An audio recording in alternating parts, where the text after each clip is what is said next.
Hello welcome to my channel friends. मेरा नाम है अनिरुद्ध और आज हम बात करेंगे प्रेसिडेंट ऑफ इंडिया के बारे में। जी हाँ, श्री रामनाथ कोविंद जी, जो कि हमारे देश के 14वें प्रेसिडेंट हैं और करंट प्रेसिडेंट भी हैं हमारे इस वक्त 2021 में। ये जनवरी मंथ में अपना वीडियो रिकॉर्ड कर रहा हूँ। इस समय हमारे देश की जो प्रेसिडेंट की कुर्सी है वो रामनाथ कोविंद जी संभाल रहे हैं। तो इनकी लाइफ के बारे में हम बहुत सी चीज़ें जानेंगे। इनकी लाइफ कैसी थी, इनका पॉलिटिकल करियर कैसे स्टार्ट हुआ, ये किन किन पोस्टिंग्स को इन्होंने पहले संभाला, किस तरीके से प्रेसिडेंट की पोस्ट तक ये पहुँचे, ठीक है ना, अवार्ड्स कौन कौन से मिले हैं। तो बहुत ही इंटरेस्टिंग वीडियो होने वाला है। इस वीडियो को कंप्लीट देखें और अपनी नॉलेज को इम्प्रूव करें। इनसे रिलेटेड सारी की सारी जानकारी मैंने इस वीडियो में कंप्लीट कर दी है। और आप अगर नए हैं चैनल पर तो चैनल को पहले सब्सक्राइब करिए एंड लाइक करिए द वीडियो को और बढ़ते रहिए, पढ़ते रहिए। चलिए, फर्स्ट फैक्टर आता है लाइफ का। तो लाइफ के बारे में हम बात करते हैं। रामनाथ कोविंद जी एक मड हट में पैदा हुए थे। जी हाँ, एक जो मिट्टी की झोपड़ी होती है ना, उसमें पैदा हुए थे। काफ़ी गरीब घर से, गरीब पुअर फैमिली से ये बिलोंग करते हैं। और जो वो मड की जो हट थी वो भी कुछ दिनों बाद कोलैप्स हो गई।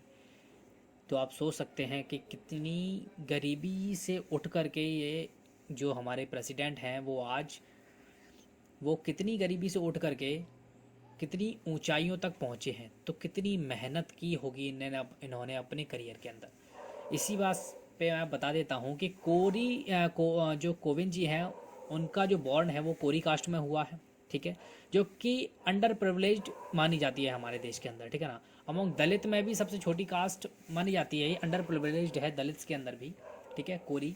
और इनकी एजुकेशंस के बारे में बात करते हैं हम कि उन्होंने हाई स्कूल की एजुकेशन कंप्लीट की। उसके लिए आपको एक इंटरेस्टिंग फैक्ट बता दूं कि ये 8 किलोमीटर दूर कानपुर 8 किलोमीटर दूर कानपुर जाते थे अपने स्कूलिंग को अटेंड करने के लिए। सोचिए, डेली का सफ़र रहता था इनका 8 किलोमीटर का। 8 किलोमीटर, जब इनके पूरे गांव में ना किसी के पास साइकिल भी नहीं होती थी, उस समय ये बंदा 8 किलोमीटर दूर पैदल चल के अपनी पढ़ाई के लिए जा रहा है। बहुत बड़ी बात है। बोलते हैं ना कि फैसिलिटी जब मिल जाती हैं, सारे साधन उपलब्ध होते हैं, लोग तो तब कुछ नहीं कर पाते हैं। और इन्होंने उस समय की सोच भी कैसी होगी, जिस गांव में एक साइकिल नहीं होगी, 8 किलोमीटर बंदा पैदल जा रहा है, इंसान कितना मजाक उड़ाते होंगे। और आप जानते हैं हर किसी का मजाक उड़ता है, और जिसका मजाक उड़ा है उसने ही आसमान छुआ है। चलते हैं, आगे बढ़ते हैं। इन्होंने बैचलर डिग्री कंप्लीट की कॉमर्स के अंदर, और फिर उन्होंने डिग्री कंप्लीट करने के बाद LLB करना स्टार्ट किया DAV कॉलेज से, जो कि कानपुर यूनिवर्सिटी से एफिलेटेड है, ठीक है ना। उस समय था, अभी तो कुछ कह नहीं सकते। अगर इनकी लाइफ के बारे में हम बात करते हैं, इंटरेस्टिंग फैक्ट्स के बारे में, तो आपको बता दूं कि जो कोविंद जी हैं उन्होंने एनरोल किया था एडवोकेट की दुनिया के अंदर 1971 के अंदर, ठीक है। और कहाँ पर किया था? दिल्ली काउंसिल के अंदर। इन्होंने काम किया है सेंट्रल गवर्नमेंट के एडवोकेट के रूप में। ये थे भी दिल्ली हाई कोर्ट के अंदर 1977 से 1989 तक, ठीक है, 1979 में।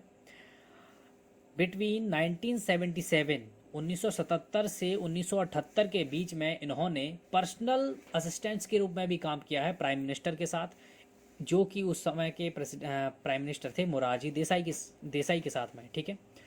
और इनकी ग्रेजुएशन की अगर हम बात करें तो लॉ में इन्होंने ग्रेजुएशन कंप्लीट की, तभी तो एडवोकेट बनेंगे। तो DAV और कॉलेज से कंप्लीट की। और कोविंद जी दिल्ली में हाँ, इनके बारे में एक और चीज़ है कि इन्होंने सबसे पहले LLB को करियर के रूप में नहीं चुना।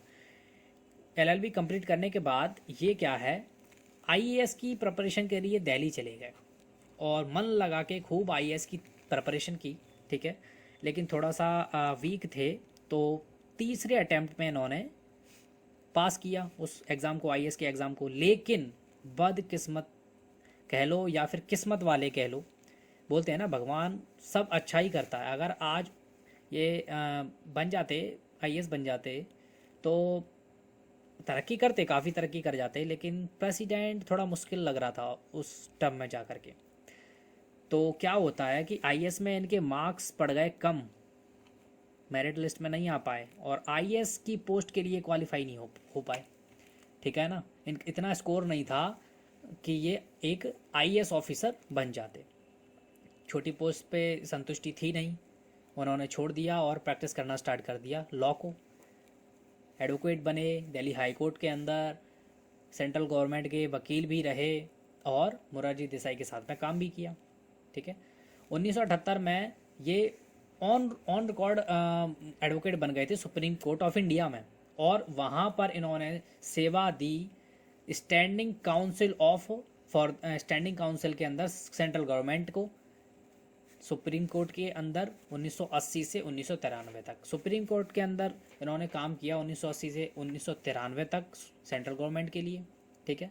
और प्रैक्टिस की प्रैक्टिस करते रहे दिल्ली हाई कोर्ट के अंदर और सुप्रीम कोर्ट के अंदर 1993 तक, 1993 तक इन्होंने एडवोकेट का काम किया, ठीक है। उसके बाद क्या होता है, इन्होंने प्रो बोनो एड प्रोवाइड किए वीकर सेक्शन सोसाइटी के लिए, जो गरीब लोग होते हैं उनके लिए, वुमेन्स के लिए, गरीबों के लिए, ठीक है ना। Free legal aid society of new Delhi, ये जो सोसाइटी है वो गरीब लोगों के लिए काम करती है, तो उन्हीं को इन्होंने प्रो बोनो एड जो है प्रोवाइड किए अपने एडवोकेट के करियर के दौरान। पॉलिटिक्स में एंट्री स्टार्ट होता है इनका पॉलिटिकल करियर 1991 में, जब इन्होंने भारतीय जनता पार्टी को ज्वाइन किया। और जैसे ही इन्होंने ज्वाइन किया, इनको बना दिया गया बीजेपी का दलित मोर्चा के, इनको प्रेसिडेंट कर बना दिया गया बीजेपी द्वारा। 1998 से 2002 तक ये दलित मोर्चा के प्रेसिडेंट रहे। उसके बाद में इनको साथ ही साथ ऑल इंडिया कोली समाज का भी प्रेसिडेंट बना दिया गया, ठीक है ना। इन्होंने नेशनल स्पोक्समैन के लिए भी के रूप में भी सेवा दी है पार्टी को, नेशनल स्पोक्समैन भी रहे हैं ये भारतीय जनता पार्टी के लिए। राज्यसभा की अगर बात करें तो ये इलेक्ट हो गए थे जब इन्होंने पहला अपना जो चुनाव लड़ा था 1994 के अंदर, ये उत्तर प्रदेश से इलेक्ट कर लिए गए, राज्यसभा के मेंबर बन गए, ठीक है। और उसके बाद 12 साल तक इन्होंने कंटिन्यू बिना रुके सेवा दी, ठीक है। किस किस क्षेत्र में, 2 कॉन्स्टिट्यूटिव टर्म्स में अगर वो बात करी जाए 2006 तक, अंटिल 2006 तक इन्होंने काम किया है as a member of parliament.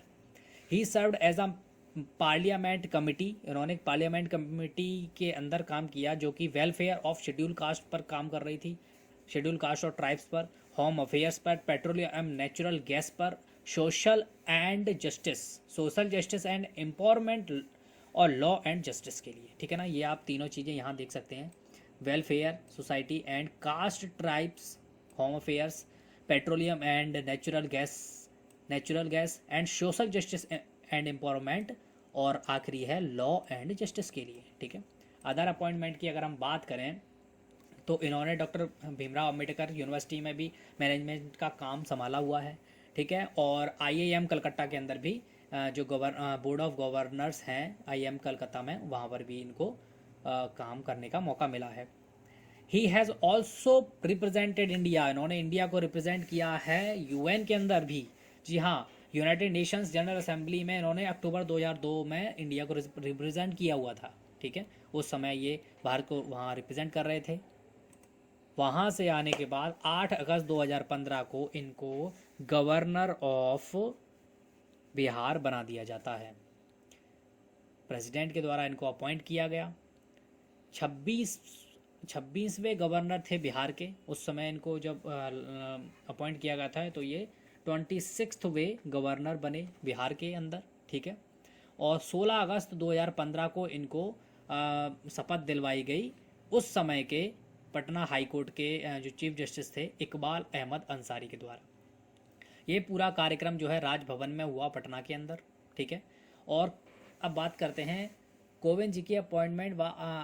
Kovind ji को कुछ थोड़ी सी क्रिटिसाइज़ भी किया गया, जो हाल ही के प्रेसिडेंट, हाल ही के चीफ मिनिस्टर जो हैं बिहार के नीतीश कुमार जी के द्वारा कुछ प्रॉब्लम्स के रहते हुए। और जो कमेटी बनाई गई थी ना स्टेट का गवर्नमेंट के द्वारा, रिकमेंडेड बाय सरकार या कमीशन के द्वारा, इस मैटर पे कुछ थोड़ा अनबन थी दोनों के बीच में। लेकिन जब कोविंद जी को अनाउंस किया गया कैंडिडेट ऑफ प्रेसिडेंट इलेक्शंस के लिए, तो नीतीश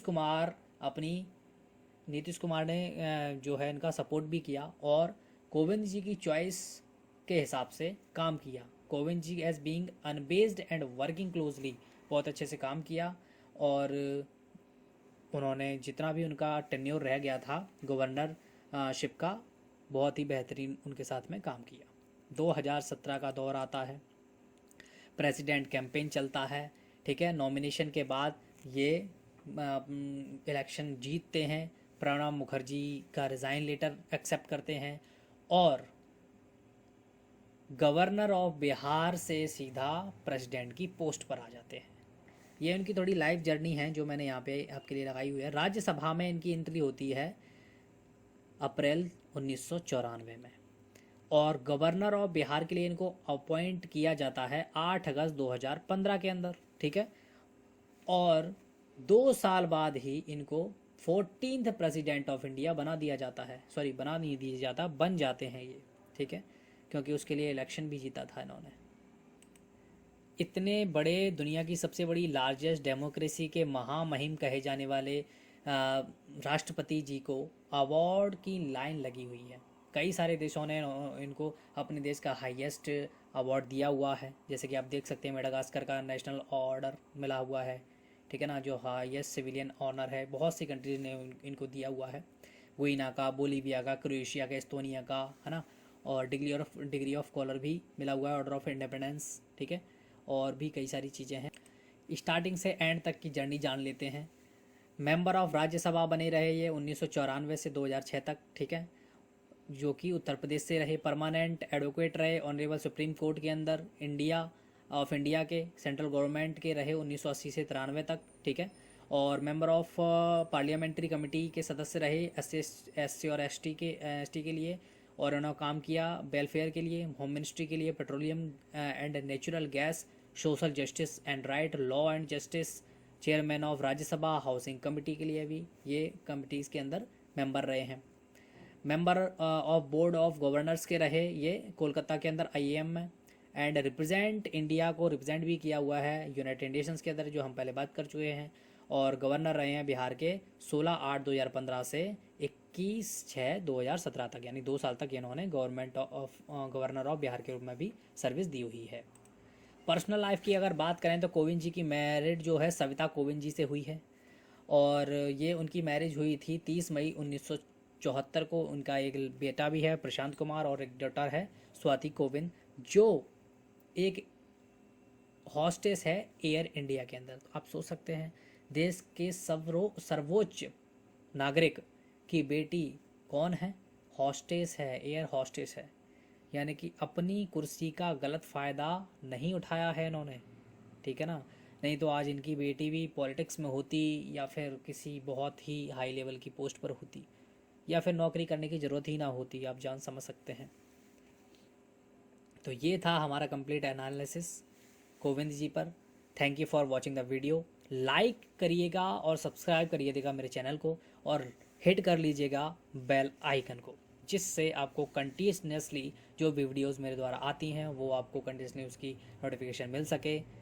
बहुत बहुत धन्यवाद।